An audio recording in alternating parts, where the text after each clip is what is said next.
ચાલો મિત્રો, તમે જોઈ રહ્યા છો. આજે હું તમને સરસ મજાના આપણા બગીચાની અંદર જે ફૂલ છોડ થઈ ગયા છે તે હું બતાવી રહ્યો છું. મિત્રો, આપણા બગીચાની અંદર સરસ સરસ જે ફૂલ છોડ ઉગી રહ્યા છે તે હું તમને આજે બતાવવાનો છું. દરેક વૃક્ષો મિત્રો, દરેક છોડ તમે જોતા રહેજો. રોજે એક એક વિડિયાની અંદર આપણે એક એક છોડની ચર્ચા કરશું. મિત્રો, તમે જોઈ રહ્યા છો શિયાળાનો સમય છે. અત્યારે સરસ મજાના ફૂલના કુંવાર આવી રહ્યા છે. મિત્રો, જે આપણો બગીચાની અંદર મોગરાનો છોડ જે સરસ મજાનો ખીલી રહ્યો છે તમે જોઈ રહ્યા છો. મિત્રો,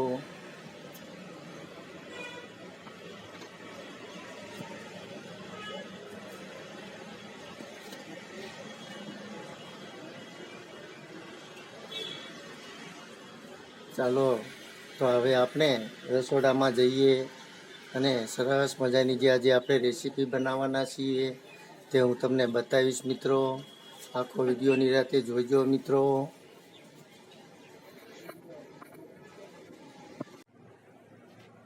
ચાલો મિત્રો, આપણે રસોડાની અંદર આવી ગયા છીએ.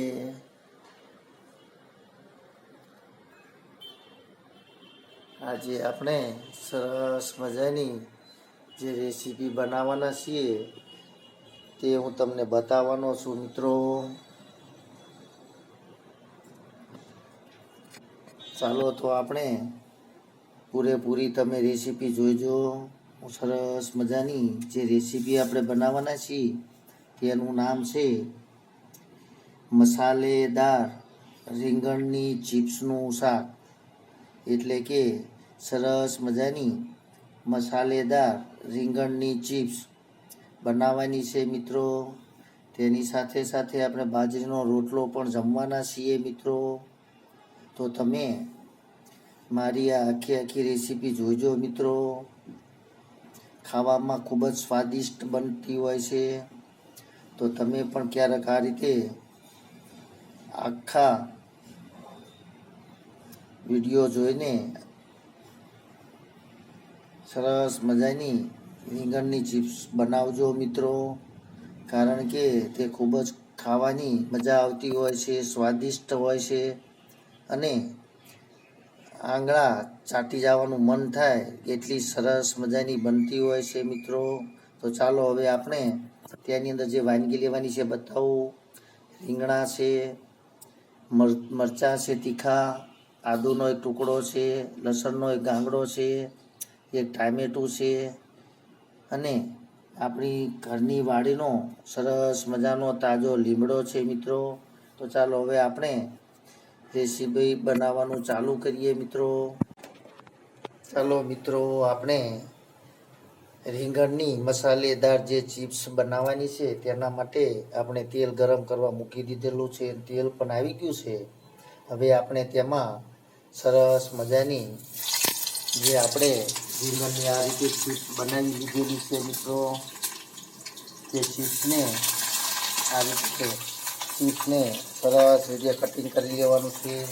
ત્યાર પછી તેલની અંદર આપણે તેને તળી લેવાની છે. મિત્રો, તમે જોઈ રહ્યા છો જે આપણે સરસ રીતે આ બધી જ રીંગણની ચિપ્સને આ રીતે તળી લઈશું. મિત્રો, ત્યાર પછી તેનો સરસ રીતે આપણે જે વઘાર કરવાનો છે તે પણ આપણે તૈયારી કરી લીધી છે.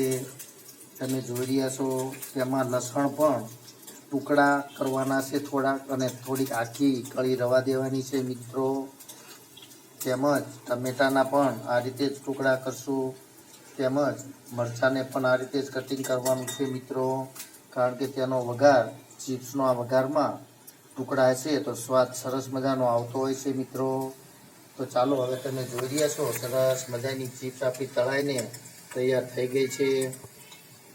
ચાલો મિત્રો, તમે જોઈ રહ્યા છો સરસ મજાની આપણી રીંગણની ચિપ્સ જે તળાઈને તૈયાર થઈ ગઈ છે. તો ચાલો હવે તેનો સરસ રીતે વઘાર કરી લઈએ. મિત્રો, સૌપ્રથમ તેલની અંદર થોડીક રાઈ નાખવાની છે, પછી આખું જીરું, થોડીક હિંગ, તેમજ જે આપણે કળીના એટલે કે લસણની કળીના ટુકડા કરેલા છે તે અંદર નાખી દઈએ મિત્રો.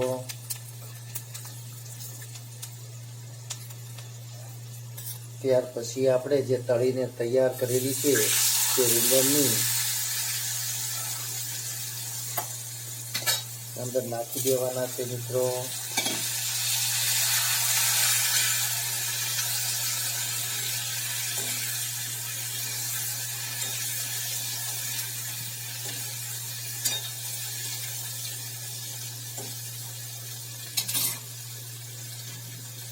તમે જોઈ રહ્યા છો તેમ હવે અંદર ટમેટાનું કટિંગ કરેલું છે તે અને મરચાંનું કટિંગ પણ અંદર ઉમેરી દઈએ મિત્રો.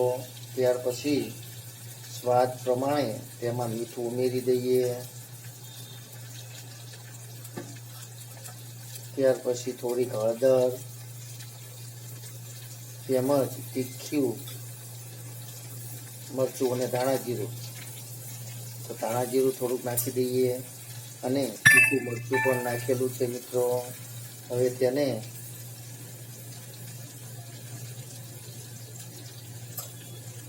ચારથી 5 મિનિટ તેલની અંદર શેકાવા દઈશું મિત્રો, કારણ કે આપણે રીંગણની ચિપ્સને પહેલેથી જ તેલમાં તળી લીધેલી છે, એટલે કે સાંકળી લીધેલી છે મિત્રો.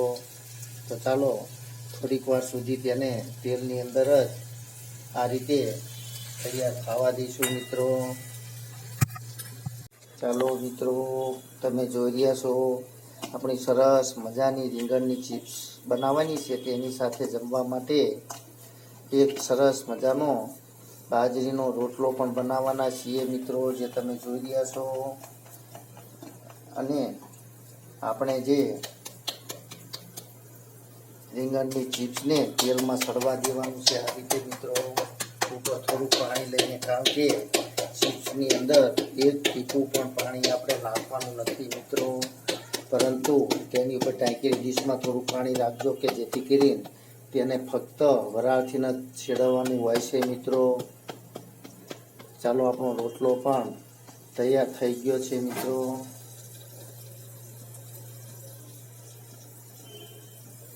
ચાલો તો આપણી ચિપ્સ પણ હવે તૈયાર થવાની તૈયારી છે મિત્રો. ત્યાર પછી હું તમને ડીશ તૈયાર કરીને સરસ રીતે બતાવીશ મિત્રો. એક ખાસ ધ્યાન રાખજો કે રીંગણની ચિપ્સની અંદર ફક્ત આપણે જેમ મંચુરિયમ વઘારવી એ રીતે જ વઘારવાનું હોય છે મિત્રો. તેની અંદર કોઈ પણ જાતનું પાણી કે ખટાશ નાખતા નથી મિત્રો, પરંતુ તમને જો ભાવતું હોય તો તે પ્રમાણે લીંબુ ઉમેરી શકો છો મિત્રો. ચાલો મિત્રો, તમે જોઈ રહ્યા છો આજે આપણી રેસીપી તૈયાર થઈ ગઈ છે, એટલે કે સરસ મજાનું રીંગણની ચિપ્સ, મસાલેદાર ચિપ્સ તૈયાર થઈ ગઈ છે મિત્રો. તમે જોઈ રહ્યા છો રીંગણની મસાલેદાર ચિપ્સ તૈયાર છે. તેની સાથે જમવા માટે સરસ મજાનો કડકડિયો રોટલો ઘીનો ભરેલો છે મિત્રો, તેમજ ગુંદાનું અથાણું પણ છે ખાટું, રાયતા મરચાં છે મિત્રો, તેમજ કેળા પણ છે જમવા માટે સાથે મિત્રો. તેની સાથે જમવા માટે પાપડની જગ્યાએ ચોળાફળી પણ લીધેલી છે મિત્રો, છાશ છે. તો ચાલો મિત્રો, સરસ મજાની આપણી જે રીંગણની મસાલેદાર ચિપ્સ તૈયાર છે તે જમી લઈએ મિત્રો. તમે પણ જમવા માટે પધારો. વાતાવરણ પણ સરસ મજાનું છે, તમે જોઈ રહ્યા છો. સરસ મજાની જે આપણી ચિપ્સ છે તેનો સ્વાદ લઈએ મિત્રો.